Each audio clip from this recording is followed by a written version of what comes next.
All right.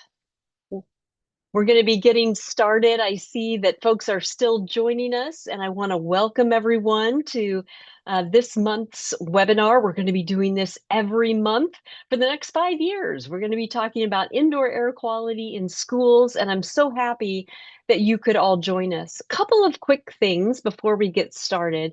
Because this is a Zoom webinar and not a Zoom meeting, all of our attendees will not be on camera, so you don't have to worry about that. And you won't be speaking on the webinar. But if you have questions, we have a Q&A section, so put all your questions there. We will get to those at the end of the webinar, and I'm really excited to see what questions you may have. This is being recorded, so when your mind is blown and you're like, "Wow, I wish I would have invited 5 or 6 more people and my friends to come see this," I don't want you to worry because we're going to put this up on YouTube. And we'll send out the link to the recording to everybody. We're also going to send out a link to the slides. So if you happen to join late, or if you have to leave early, or you want other people to see this, it's going to be available on YouTube. So not a problem. Before we kick it off with our guests today, I want to introduce someone very special, the president of the board of the National School Boards Association, Devin Sheehan. And Devin, I'm going to turn it over to you, sir. Thanks, Jill, and thank you all for joining this important webinar. As Jill mentioned, my name is Devin Sheehan. I am the president of the National School Boards Association. I'm also a proud school committee member from Massachusetts, so it's very close to home. I'm in the western part of the state, and we're hearing from Boston out east. And just the commitment that the Boston Public Schools, the Boston School Committee, and Superintendent Skipper have made towards addressing indoor air quality issues. I happen to be at a conference now, a school board conference, and really the talk has been, when I've brought up this webinar, of the issues that districts are facing. So it's there, and we know that students learn better when they have better air quality, when they're not sitting in idling buses, when they can breathe well. And Jill is going to tell you all about that. She either today or in the future, she is the expert. And where she said, leave your questions in there, you can also send them to her afterwards. She is so engaging, and NSBA is so fortunate to be partnering with her and the Go Green Initiative to do this. Thank you all, and I will turn things back over to Jill for this great presentation today. Thank you so much, Devin. And like Devin said, we are so proud to be partnered with the National School Boards Association for this 5-year program to improve indoor air quality in schools across America. Well, without further ado, I'm going to introduce our two guests today from the Boston Public Schools and from Boston University. Katherine Walsh is a good friend of mine and the Go Green Initiative. And I don't say this lightly, but I really mean it. She's one of my sheroes. She is just an incredible leader. You're going to hear more about what she has done. And I will say that in the upcoming edition of the American School Board Journal, she will be featured along with her whole team to talk about the Boston Public Schools Indoor Air Quality Monitoring Program. So check that out when you get your magazine. And Dr. Patricia Fabian is also with us from Boston University. She is the research partner for Boston Public Schools. And I am so excited to have you both. I'm going to turn it over to you guys, mute myself for heaven's sakes, and start the slideshow. Thanks for being with us. Thank you so much, Jill and Devin. We are so honored to be here with you all today. So thank you again for this opportunity to share our story from Boston. And we want to make sure that this presentation does spend a little bit of time going through our background and story to how we even got into IAQ monitoring, but we will definitely be spending the bulk of our presentation on sharing a lot of exciting outcomes, results, the positives of this program. So thank you again for having us today. Next slide, please. So I'd always like to start with just a little bit of background about Boston Public Schools. We are the oldest public school system in the United States. We are incredibly, wonderfully diverse community, urban school district. We have 119 schools across 132 buildings. And last year, our district-wide budget was about $1.5 billion. So that's just a little bit of context. I think what's important to share from our district is Our challenges may be relatable because we have so many older buildings, older infrastructure. We may lack HVAC in many of our buildings. We take that very seriously in sharing our story, that we want to share relatable challenges and relatable best practices with you all. Next slide, please. So I like to share a little bit of the who, why, and how of why we're doing this program, for whom, and how we're able to do that. Next slide, please. So our priority is serving the students, the children, the teachers, the families of Boston. They are our priority for why we want to create healthy school environments, why we are prioritizing indoor air quality. I think it's also critical to talk about the physical infrastructure, the building's role in that story. I love this kind of concept that the building, the built environment can be a third teacher for children as part of their curriculum, as part of their experience, whether it's academics or social emotional development. It also, as we know, and we'll talk further in this presentation, it truly has an impact on their health and therefore their learning outcomes. So it's critical that we consider the built environment when we're talking about our priorities as a school district. Next slide, please. We were fortunate long before I started here in 2017 that the district has always had a commitment to wellness. And through wellness, they actually considered the physical environment. Healthy school environment is a subsection of our district wellness policy. And so that includes everything from environmental audits to how we deal with waste, pest management, science, even everything from our chemical management to anti-idling to anti-tobacco. And so that was very kind of eye-opening and unique coming into this district, that we already had, in a way, indoor air quality and healthy school environment embedded into a district-wide policy. Next slide, please. So that's really made it possible, kind of that commitment to our community, the commitment to wellness, both personal but also built environment. It's given us an opportunity to lead by example. And so I'll go into that next. And as many of you experienced, the pandemic was certainly a turning point for indoor air quality. Many of you, like us, might have had an existing management plan or not, but certainly the pandemic elevated indoor air quality to the conversation at a level like we've never seen before. And so while BPS has had this layered risk reduction approach, again, built off the expertise of the EPA Tools for Schools program, it wasn't until the pandemic providing both the pressure from the community as well as the opportunity for funding from ESSER, the federal relief funding, that we could take this program much further. As you notice, indoor air quality monitoring and reporting was certainly one of those layers at the time, but it was done manually, and that only provided a snapshot in time. So next slide, please. So it was important that we take advantage of funding and modernize our program. And so we made the decision started the conversations in fall of 2020 to put out an RFP and invest in installing indoor air quality sensors across all classrooms, main offices, and nurses' offices in our district. And we would take it a step further. Not only would we collect that data, but we would actually make it publicly available in real time. We did not know at the time that we were doing something unheard of, unique, maybe even first in the world. And so we're really grateful we had that courage at the time. Again, we were just trying to do the right thing by Boston, and we thankfully had support from our mayor and superintendent at the time, support from our teachers union to do such an effort. But we're certainly glad that a lot more school districts now have taken the same approach and are taking on this effort as well. So yes, next slide. Thank you. So why is monitoring important? Well, it can give you real-time data. It can help you prioritize. It can help you make decisions. But what kind of information do you want to collect? And I really think it's important to take stock of what's a priority for your district.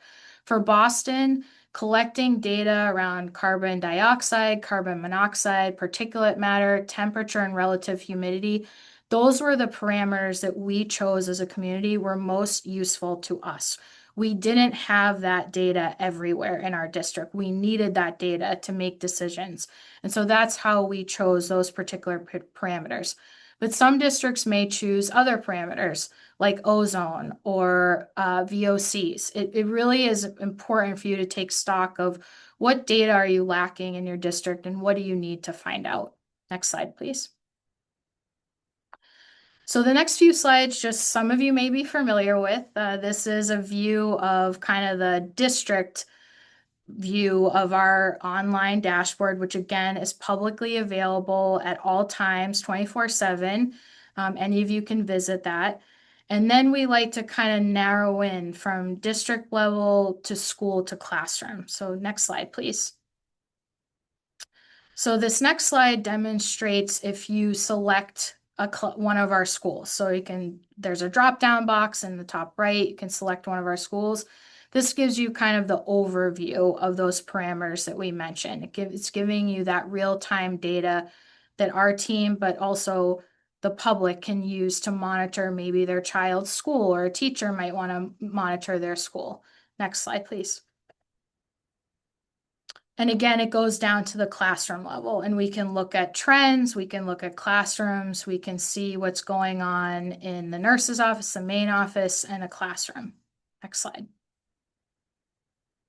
So really want to focus on the outcomes, because I think a lot of people might know our background and are familiar with our background story, but this has been easily one of the best investments BPS has made in its history. It was about $6.7 million of ESSER funding over a 3-year period. Next slide.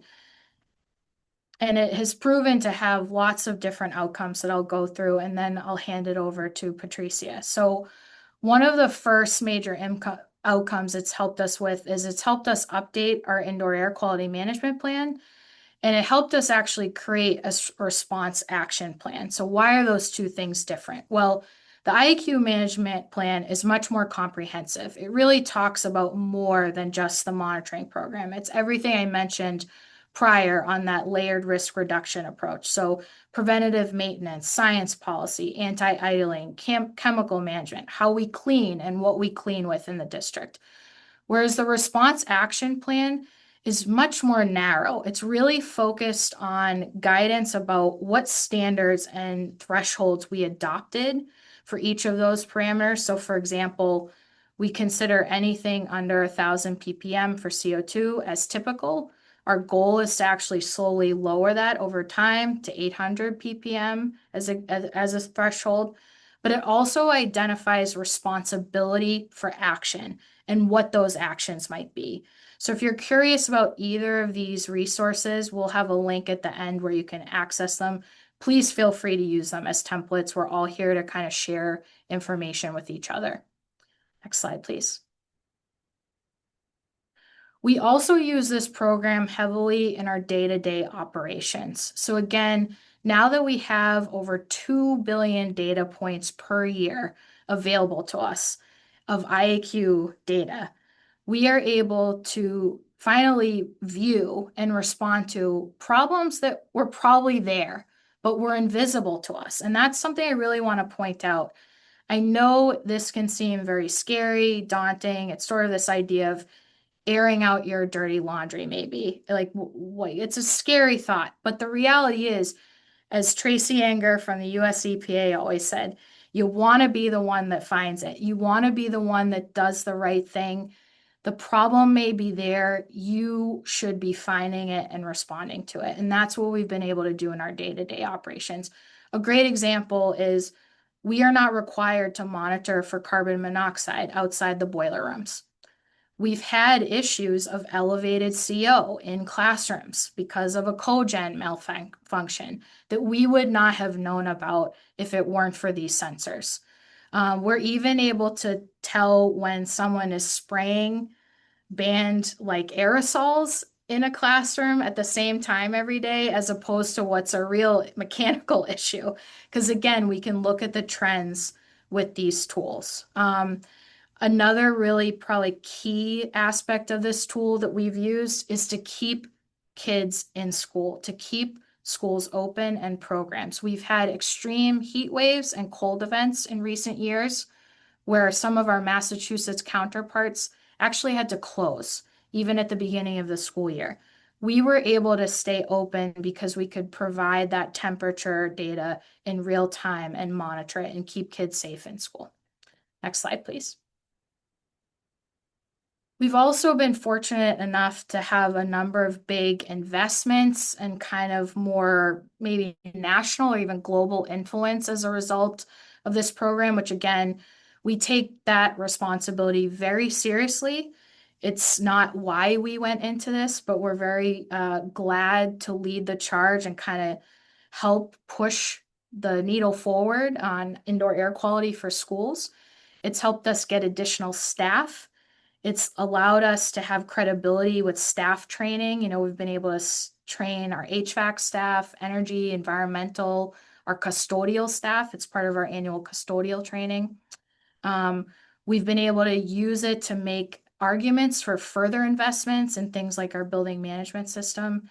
And I think it's really helped our team have a much more powerful voice about the importance of a healthy school environment and why it's important for our district and the city of Boston to make certain design decisions, to make certain investments, to prioritize which schools, since you have 119, how do you make those investments in an equitable fashion?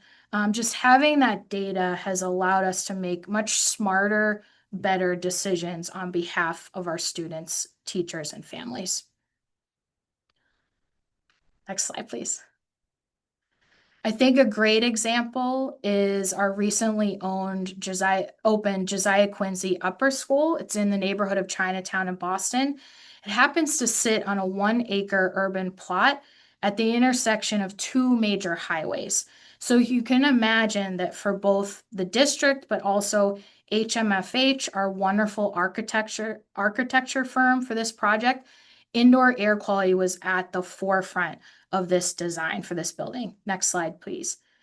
Some of the things that I really love that are part of this building's story is that they did air quality monitoring and found that the worst pollution was at ground level.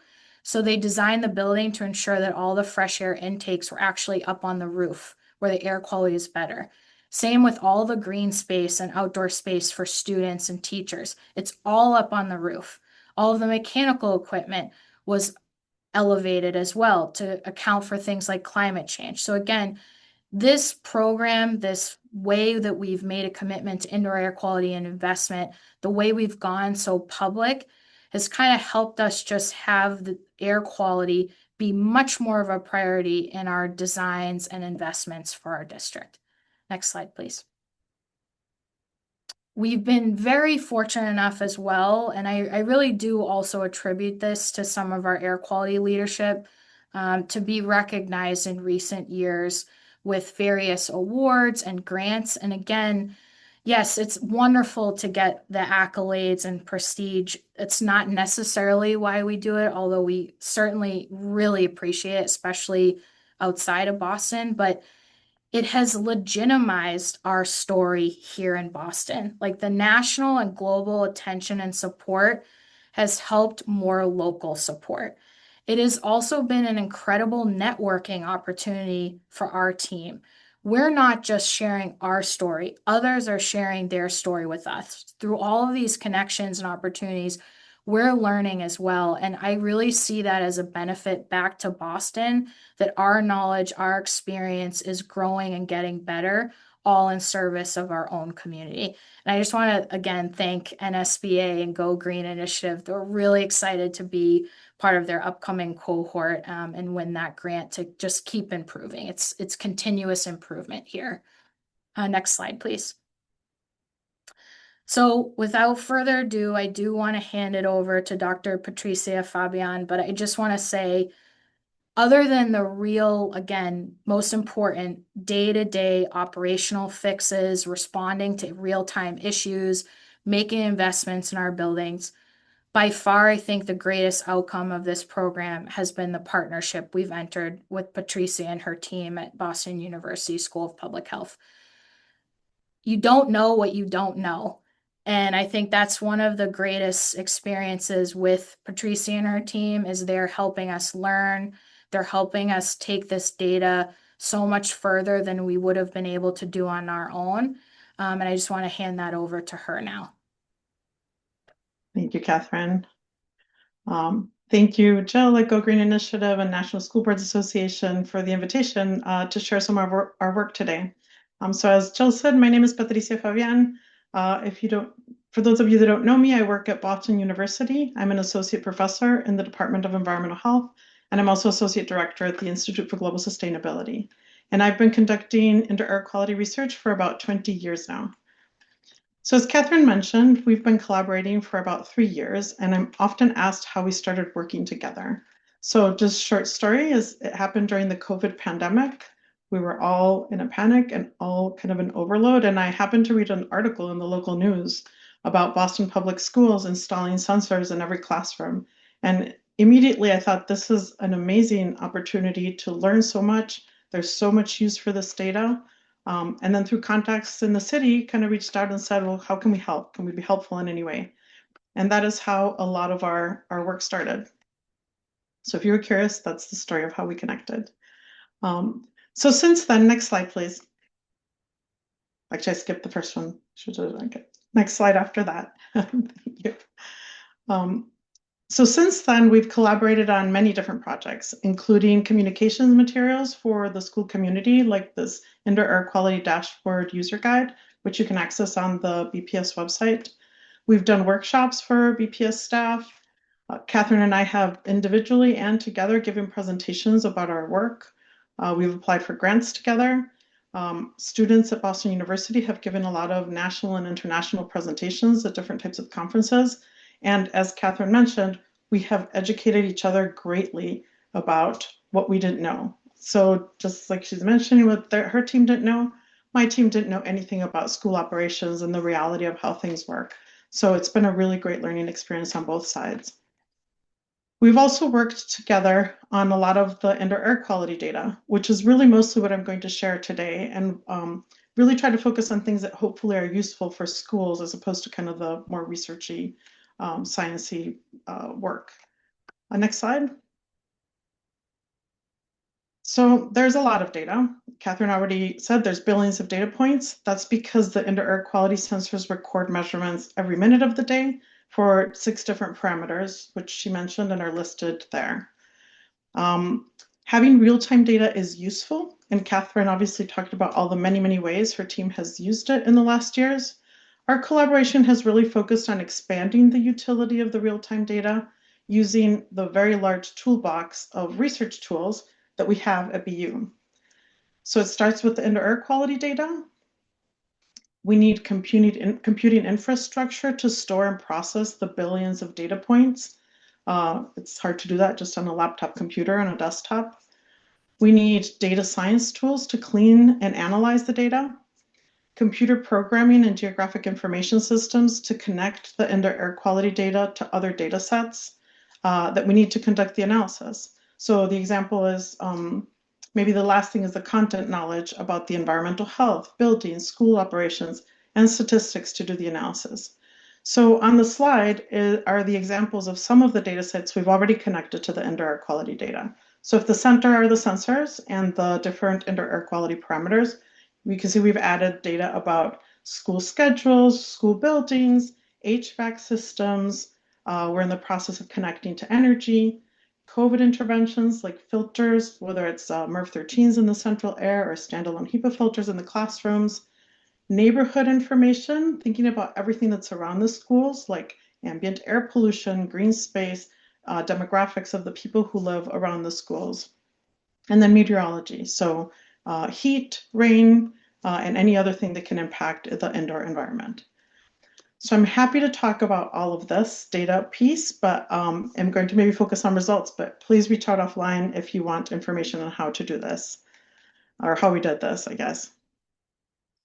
So next slide. So starting with CO2, and mostly today I'll talk about CO2 and temperature. This graph is from a research paper that we published this year. And the figure is a snapshot of 12 classrooms in a Boston school.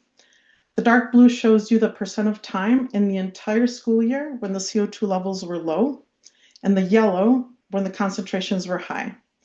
Now, thresholds for what is low and high are still under debate in the community at large, in the world, really. But as Katherine mentioned, we used 1,000 parts per million and 2,000 parts per million as cutoffs because these are what are in their indoor air quality plan. Now, these are all occupied classrooms. They're in the same building with the same ventilation system and roughly the same number of students. So instantly you can see there are big differences just with kind of that snapshot of information that I give you. So some classrooms maintain low CO2 the entire school year and others do not. We created these as pie charts, co-created with BPS staff. So this is kind of what was useful for the staff at Boston Public Schools.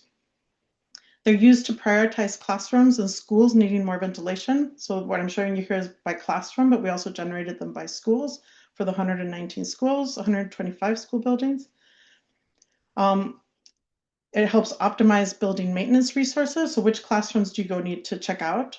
And also identify malfunctioning sensors. So the gray, which I hadn't mentioned before, is missing data. And that says that in that classroom, that sensor didn't work for a big chunk of the year. We're also using these values as baseline metrics to evaluate interventions. So the team has taken this, gone and investigated. Sometimes I think solutions are simple, like someone closed a damper or put something in front of a vent, and then other times it really is about a room that wasn't a classroom that got converted into one and doesn't have the right ventilation or adjustment in HVAC settings. There's a long, long list that I'm sure Katherine and her team can tell you as to why there's these differences. What our graphs do is just kind of help pinpoint, okay, where should we look? Next slide. Another way to look at the CO2 data, this is still carbon dioxide, is through these heat maps, which you can find in the same research paper from the last slide. So similar to the previous graph, this is a school, except now every row is a classroom and every little square is a day over the school year. So if you look at the top row, that is a classroom that every day had low CO2 values. And then the row at the bottom is a classroom with high CO2 values most of the time. And the ones in the middle are sometimes high, sometimes low. You can see kind of a mix. And then you can see the gray line for the sensor that wasn't working for most of the year. So the utility of these graphs is really to identify seasonal or recurring patterns or problems, because there may be random days that are high, or there may be sort of longer periods that might indicate that there's like a different type of a problem. Now, one thing we were curious about was how complete the data were, given that it was such a large deployment of sensors. These are commercial sensors. We found that these sensors captured around 98% of days over a school year, so pretty good. The range was between 5 and 100%, meaning most of the sensors captured 100% of school days. It's around 180 days in a school year. Some of them didn't capture data hardly at all, so that's kind of the 5%. The fact that the average is 98 means that most of them were in the 100. And then importantly, something I won't talk about too much here, but just really putting a pin in this, there's a fair amount of data cleaning and processing and quality control that need to happen to be able to use the data this way and kind of not in real time, but looking at these kind of long-term trends. Next slide. We also use CO2 data to answer the question of how well mechanical ventilation worked to reduce CO2. So as you would expect, on average, CO2 concentrations were lower in schools with mechanical ventilation. No surprise. You can see in this density plot figure, it shows all the measurements for all the schools with and without mechanical ventilation. So on the x-axis is CO2 concentrations, and on the y-axis shows the number of times that CO2 values were measured. So just focusing on the blue curve, you can see that the schools with mechanical ventilation, so the blue curve are all the schools with mechanical ventilation, had lower CO2 concentrations, kind of around 700 parts per million on average with a huge range. compared to the schools that didn't have mechanical ventilation, which would be the green and the orange. That the average was closer to 930 parts per million, again with a huge range. Now, the interesting part of these graphs also is kind of looking at the long tail towards the right. And that shows you that there were high CO2 concentrations pretty much in all the schools, not very frequently, which is why it's at the tail, and it's kind of a very short value, but it means that whether a school had mechanical ventilation or not, there are days when the CO2 concentrations are high. Now, most of these schools do not have demand control ventilation, so we were curious what happens in schools with demand control ventilation, or DCV. So a reminder that DCV means that the ventilation system turns on when the temperature or the CO2 reach certain thresholds. So it means that if the CO2 gets high, the ventilation kicks in, or if the temperature is too high or too low, the ventilation kicks in as well. So what we showed with the very small handful of schools at BPS that have DCV is that the levels of CO2 were about 99% below the lowest level, the 1,000 parts per million, for the school year, over the school year. So these analyses, kind of specific to ventilation, have been useful to advocate for system upgrades, to optimize HVAC system maintenance, to identify schools to connect to building management systems. So one of the grants that Katherine mentioned getting was one that actually for 5 schools, I think it is, to connect the building management systems to the indoor air quality system. And then also to improve vendor accountability, because you may have a DCV system, it also needs to be working the way it is supposed to. Next slide. One question we hear a lot is, how many sensors does a school need? So what if a school doesn't have resources to install a sensor in every classroom? So given that we had so much data, we did that analysis as well. And we created these recommendations for how many sensors are needed to capture the general CO2 landscape of a school building. So this doesn't replace monitoring in each classroom and all the utility that we've talked about in terms of pinpointing specific problems. This really more is if you want a snapshot of what is happening around CO2, kind of the distribution of CO2 in a school building, these are some recommendations. For smaller schools that are less than 15 classrooms, at least 5 sensors. All the way up to larger schools that were like 76 to 150 classrooms, having more than 25 sensors. Now these are, there's a lot of details about this in the supplement for the paper that we published in Lancet America. So it's open access. Please feel free to look more details up there or just reach out. Next slide. One more paper we published this year, also using CO2, is based on a method we developed to automate calculating air exchange rate in each classroom each day. So typically, air exchange rate is spot checked by hired consultants who take these bolometers and other tools and on any given day calculate air exchange rate in a sample of classrooms. So as you can imagine, or probably many of you on this call know, that takes a lot of time and a lot of resources, and it definitely yields useful information in the form of a ventilation snapshot in time. It's kind of like, this is what ventilation is, today when we're measuring for this handful of classrooms. So using the real-time data, the indoor air quality data, we developed a method to calculate air exchange rate automatically using the CO2 decay curves at the end of the day. So this uses machine learning methods that are optimized to be able to handle the billions and billions of data points that are generated. With this method, we were able to calculate air exchange rate in about 50% of the days over the school year. And then that we were able to create these distributions of air exchange rate that are now shared with Boston Public Schools staff, and then they can be used for maintenance and operations, but also thinking about preparing for meeting potential new standards, like the new ASHRAE standard 241, which is about equivalent clean air flow rate, of which ventilation is a piece, not the entire thing. Filtration and other cleaning methodologies are also part of it, but it helps kind of prepare for that. Next slide, please. So switching gears to other parameters, we also published a paper this year looking at extreme heat in classrooms. So very parallel to the carbon dioxide graphs from before. The temperature graphs can be used to identify cooling needs, prioritize investments, identify seasonal patterns, everything I said about CO2 before, you can see that is true for temperature as well. And it's true for classroom level information as well as school level information. So at a glance, just showing you this, you can see which classrooms are the hottest, right? The hottest one is the one at the top left. And then I'm not showing all the schools, but you could also look at which school is the hottest in the district if you were trying to prioritize, well, where do we invest in mechanical cooling? Some of our findings are that on average, temperature differences were around 2 degrees Celsius, which is around 4 degrees Fahrenheit in a building. So that's the difference.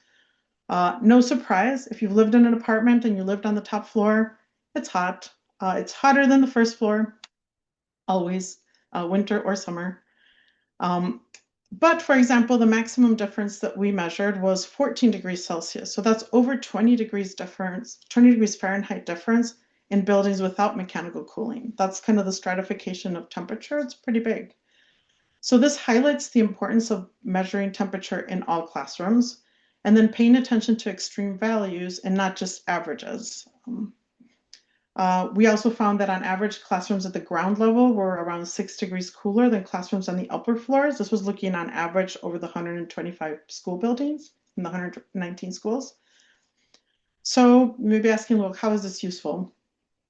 So having detailed temperature information like that at a building level and at a classroom level can inform heat action plans. And Katherine already alluded to how it's been used to make decisions about, canceling classes, et cetera. Can also help make decisions like when and where to administer tests. You don't want to be giving the MCAS or any kind of standardized test score, or any test really. If it's very hot, kids aren't going to do as well as they should be doing. Could think about making decisions about moving learning on hot days. So maybe on very hot days, kids from the top floor go into other different classrooms or spaces. They can also be used to identify the best classrooms to designate as cool rooms, which some schools are doing around the US, and also to inform school nurses about things like the stability of medications. If the school nurse office is hot, you either need to get a refrigerator or you need to figure out what to do with the medications. And we've heard from schools where they've had to throw away lots and lots of medicine that is stored in the nurse's office. Another use for temperature data is to evaluate interventions. Specifically, the example I'm going to talk about is window air conditioning. So in Boston, as Katherine mentioned, 2/3 of the buildings don't have mechanical cooling. And so the district, since a couple years ago, rolled out a window air conditioning program that is now implemented in all but a handful of schools. So I think there's 1 or 2 window air conditioners per school, per classroom. In the classrooms that could have open windows and where the school had the electric capacity to include all those window air conditioners. So by comparing the schools with central air conditioning, window air conditioning, no air conditioning, what we did is we demonstrated that window air conditioning was enough to keep classrooms comfortable on hot days. As you would expect, central air conditioning works better than window air conditioning. So that highlights the fact that long-term, the solution is central mechanical cooling and not window air conditioning. But as schools work towards retrofits, building new schools, and kind of these long-term solutions, which will take a long time to really turn over our old school building stock that we have in the country, and many countries have, a solution, the window air conditioning can be an interim solution so schools don't have to close. And as Katherine mentioned, Boston Public Schools last September didn't have to close during the heat wave, whereas many other school districts around Massachusetts did. A more regional conclusion that we have from this work is that traditional continental climates like Boston that have not needed air conditioning in the past now need to incorporate air conditioning into their future building design plans. And that is something that, like talking with schools in Florida, are amazed that we don't have air conditioning in every building. We don't because it hasn't been needed, but as the climate is changing more and more, and as schools are used for summer programs more and more, whereas before they were closed, it's something that we need to include. Next slide. A project we're testing this summer is predicting mold in classrooms. We started this work last year, and this is using what we know about temperature and humidity that mold needs to grow. So in Boston, this will be useful to monitor classrooms over the summer in schools that are closed, and also to help direct resources to prevent larger problems. As many of you probably have experienced this, you come back at the end of the summer, teacher comes into the classroom and maybe there's a big mold problem because mold has been growing for a while and the remediation cost of that is very high. The health implications of having a moldy school are high. And so the idea is to kind of use this to prevent that. Next slide. I'm going to wrap up by reminding everyone why we care about indoor air quality schools. Although if you are here, you are probably know and already believe all this. So I talked about temperature, relative humidity, mold, carbon dioxide. But there's many things in the air that we worry about, things like pollen, viruses, volatile organic compounds, particles and gases from air pollution, and then now more and more extreme weather events. These are all kind of sprinkled around the outside of this figure, and they all connect to health in really different ways. Those are the gray words. So things like headaches, respiratory illness, allergies, asthma, mental health, mind health. And then ultimately, they connect to learning and student success. So this is important. This is why my research lab collaborates with schools interested in driving change like Boston Public Schools. And kind of our next steps in this journey with Boston are to connect these to health and learning. I think I've got one more slide. Yep, one more slide before passing it to Katherine, and that is acknowledgements, which is super important. So this research is only possible because of this partnership and work with Katherine and her team at Boston Public Schools, being able to work closely with the sensor vendor, SGS, and my amazing team of BU students, research, faculty who are experts in all the different tools that I mentioned at the beginning, and more importantly, are really passionate about research in schools that can be put into action. So with that, I will pass it back to Katherine. Thanks, Patricia. And Jill, yes, you can go to the next slide. Thank you. I also want to just acknowledge that this work is not possible without a team. And I'm fortunate enough to have an incredible team of environmental, HVAC, energy professionals here at Boston Public Schools that are just so passionate about serving the community, and also kind of the courageous leadership from our district and our city, all working together with our vendor, SGS Galson. It's really been a team effort. And so thank you for just kind of acknowledging that as well, Patricia. So we wanted to just end before we share the resources slide, which will have a QR code for you. Again, kind of really hit home that message of like, why is IAQ monitoring important? Why is it a worthwhile investment? Because if you can believe it, I was told many times by people, even in our own community or out there in the world, that our investment was a huge waste of money and that shouldn't have spent that money. We shouldn't have done this program. And clearly that was not correct. And we've been able to show how it's been a very worthwhile, positive investment from our school. So if you are considering this for your district, again, really take stock of your own culture and climate. Do you have the staff capacity? Do you have the support from leadership, the resources to back you up? That when you have this data, you're actually going to be able to use it to take action. And I think one way to feel less overwhelmed is, as Patricia mentioned, really use it to prioritize. It's information that can help you make smart, efficient decisions, whether it's creating new action plans, communications materials, advocating in your district or even in your city or state for where the resources need to go and why you need those resources. You'll finally have the data. I think one of the great things about this program is it's really brought truth to some areas that maybe lacked truth. And so, for example, classrooms that were assumed had good or bad air quality, sometimes it was the opposite. And now we actually had that data to tell the truth and take the right action. There is an incredible national community through Jill's organization, through NSBA, through the Center for Green Schools. And you can go to the next slide, Jill. I really want to emphasize that you're not alone in this. And again, emphasize how important that if you have the ability to form a local partnership with a university, with a researcher like we have with Patricia, please seek that out. They can be an incredible partner. And again, one of the best things about our partnership with BU and the mindset from Patricia is it really has been all about Boston public schools. It's been about what kind of research can we do together that's actually beneficial to us and not just a paper sitting on a shelf or research for research sake. So we created just together, use this QR code. It'll take you to a document which has the links to all of these resources that we mentioned. With that, thank you again, Jill and Patricia, for having us. You bet. And we've got some contact information here for both Katherine and Patricia. I want to thank you guys both. We're going to get to some Q&A in just a moment, but while you are all are taking down this contact information, I have a couple more slides left for you.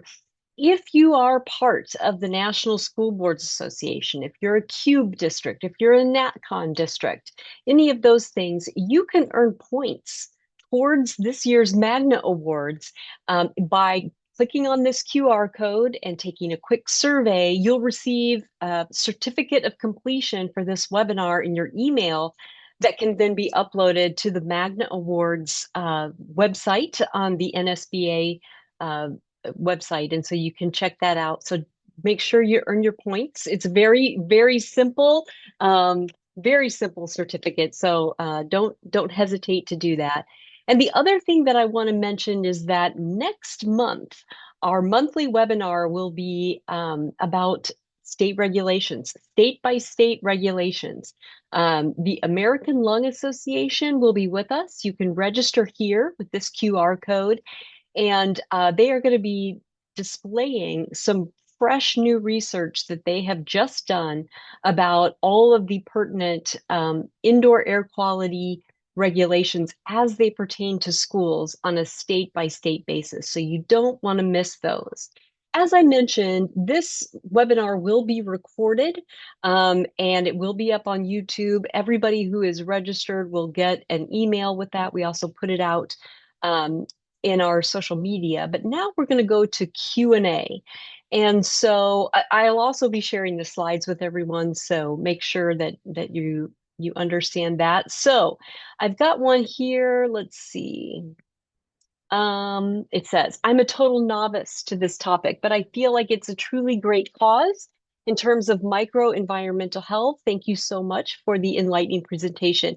In addition to schools, I think IAQ should be monitored at all indoor workspaces. Out of curiosity, do you know whether there are hospitals or long-term care facilities monitoring their IAQs? It may correlate closely to health outcomes. Any relevant research? And someone did offer something there in the chat, but Katherine or Patricia, do either of you have a question, or I mean an answer for that question? I don't have off the top of my head resources for papers. I do know that there's bills in different states that are about passing indoor air quality policies and laws and standards. And the one that comes to mind specifically for Massachusetts is about monitoring indoor air quality, not just in schools, but in long-term care facilities, in correctional facilities. So any kind of group setting where you have vulnerable folks. I think that's kind of what I can add to that. Thank you, Patricia. And somebody did put an article in the chat there for you as well. Another question says, how does this data interface with the politics of teaching? For example, if a school leader has to put a classroom in an office and it has bad indoor air quality according to these graphs and the teachers can see it, how does that work? Do they have the ability to be moved, or like if they know they are in a school that uses more natural ventilation, do they get mad and ask to move? Just curious about the people who are facing this data and how you manage the culture slash politics. Yeah, great question. It's a challenge because a lot of that is solely really based around education and empowerment. And that's an area I think we're still always growing in, is how can we actually educate the community about indoor air quality and what the numbers really mean, especially when it comes to their health, right? Mhm. Understandably, people came back from the pandemic very panicked and very scared, and reactions to numbers can often be very political or extreme. And so we've spent a lot of time doing a lot of one-on-one communication with individuals who have concerns. It's of value to us to take those concerns seriously. I think one great thing the system has provided is given us more teeth to hold firm with schools who have had a history or maybe have a practice of turning closets into occupiable spaces, which they're not supposed to be, right? We have spaces in our buildings that were not designed for occupancy. And because of whether a growing program or space constraints, it's very tempting for schools to want to turn those into classrooms or offices for staff. And so it gives us the ability now to say, actually, you can't do that, and we have to hold firm. And so let's work through kind of what are your other options? Or maybe it forces us to, again, work with the city to say, hey, this is a growing program. They don't have any more occupiable spaces because the spaces that are available don't have the ventilation we need. Therefore, we need investments to make those changes. We do work with the school community. We haven't had that many true life and safety issues. I would say CO, elevated carbon monoxide, is a practice we are on top of. If we had to evacuate a school or a classroom, we have protocols for that and we do follow it. Thanks, Catherine. Another question, how do these sensor-driven automated HVAC systems affect energy efficiency? Great question. People probably won't like to hear this, and it may seem odd given that my background sustainability, but I have become a proponent of putting indoor air quality before energy conservation. And the reason I've had to do that in recent years is because I've witnessed too many times the opposite, where indoor air quality and health has suffered for the sake of energy efficiency. We've seen that even in our brand new buildings before, where they were so over-engineered for energy efficiency. They were getting anything from like 0.5 to 2 air changes per hour in classroom. That's not acceptable. It's a nexus. They can coexist. It's important that you design and plan for both. But there are going to be times, and I think Patricia articulated this perfectly. Investing in window ACs was a very difficult decision to make. They're very energy intensive. But if the choice is between doing that and keeping children in school and getting them their education, we had to make that decision. So I think demand control ventilation and having an upgraded building management system and having the ability to manage this and look at your data in real time allows our staff to make those adjustments so that they are able to balance the two together. And then sometimes one, ideally energy, is sacrificed over the other, but hopefully that becomes an anomaly and is not the actual norm. Thanks, Catherine. There are a couple of questions about the sensors themselves, what kind you use, the price range, and then folks are wondering about the calibration required and also how frequently you have to replace the sensors. Yeah, great question. I can answer specifically, but it might be more helpful to answer generally. We initially, back in 2020, when we received the proposals, we did an RFP. And that's because we wanted to pick based on quality rather than lowest price. So at the time, our sensor individually was at a price of around $750 per sensor. And again, that's a smart sensor from SGS. It includes all of your standard professional sensors within for the parameters I mentioned. But I recommend doing an RFP. Again, we have templates available to you.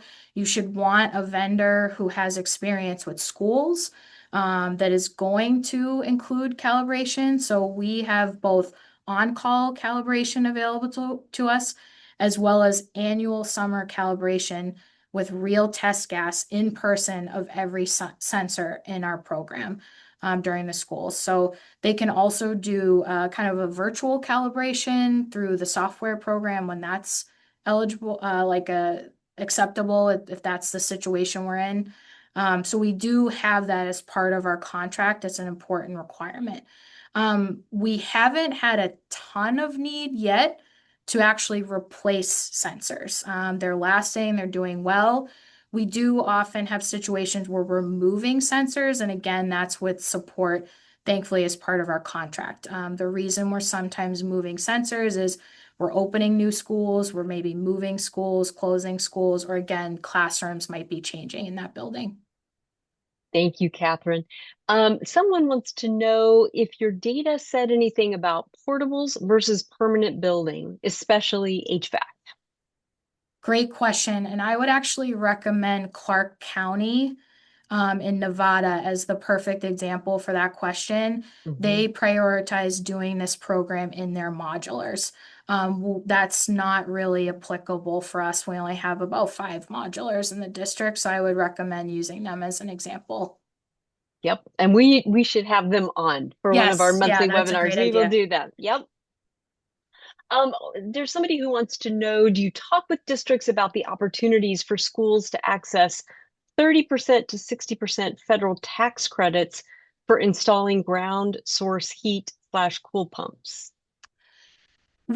Since we have a district level team, all of that work is done at the district level for our school. So that's, in a way, it's not on our individual schools to do that. So we are actually taking advantage of that at the district level. And on one of the slides, I listed 2 recent grants we won from the state. That was in partnership with City of Boston and Honeywell. And that is we're investing in 2 of our schools with HVAC, and ground source heat pumps are part of those projects. Thanks, Catherine. And somebody wants to know if anyone has compiled a list of all districts that have implemented monitoring. I was going to add actually to the last Oh, question. sure. Go Like ahead, as a Patricia. resource, Undaunted K-12 is an organization that has done a ton of work to actually connect schools to things like getting tax credits back. So I think a good resource to share. Absolutely. Absolutely. Regarding the second question about compiling, I can give you my answer. So my team did a landscape overview of school districts across the United States, and very few have indoor air quality monitoring. I think EPA has like an indoor air quality champions list. Some of those schools have indoor air quality monitoring, and most what I've learned has been attending the Green Schools Conference or just sort of looking at newspaper articles. I don't think that there's a comprehensive list, but maybe Catherine knows. I would say if anyone has it, it'd be Center for Green Schools would have that. And ones that I could just rattle off are us, Montgomery County, Denver Public Schools, Berkeley Unified, Kansas City, Prince Edward County, there's likely more. Obviously, LA is doing the outdoor ones, and others probably are doing some version of this, but through their building management system. It just might look a little different. But that's something I wanted to point out, and that also might be common in the earlier question with hospitals and care facilities. If they have a BMS, they may be actually monitoring some indoor air quality parameters through that. Yep. We have time for maybe one more question. And any further questions, you all got the contact information for Catherine and Patricia on the slides, and I'll throw those up again in just a moment. But one more question. What would you recommend for potential funding sources in the absence of ESSER funds? It's tough. I'm not going to sugarcoat. We're in a different federal funding landscape than we were even just 6 months ago. So if federal funding's not going to be available, I would say look for state funding, look for private funding. If you can do ROI proposals to your own district or city, depending on where you get your budget, or if you're a bond district, maybe to your taxpayers, I'm happy to help you think through, again, using our outcomes and results that we showed you. If you can translate those into dollar savings or investments, I really feel like this program pays for itself. It's helped us get a lot more investments, more than what we spent initially. I don't know, Patricia, if you have any other funding ideas. No, I think you listed everything. City, I guess, was the only one that was missing from the list, but city, state, private, and I think getting the word out on kind of the utility and the return on the investment is super important, because then instead of seeing it as like just straight cost, it's sort of seen as something that saves money in the long run. Thank you for that. I want to thank Katherine and Patricia for being with us today. For those of you, again, who might be trying to earn a Magna Award through the NSBA, this is your QR code to get out on the survey that's behind this QR code. Fill that out. You'll get a certificate of completion emailed to you. And in case you want to join us next month, we're going to be doing this every month for the next 5 years, talking about indoor air quality in schools every month. Next month, we have the American Lung Association talking about their state by state research in terms of state regulations pertaining to indoor air quality in schools. So that is a QR code to register for that webinar. Thank you so much, everybody, for joining us. We'll see you next time. Until then, have a wonderful week and do something in your life to go green.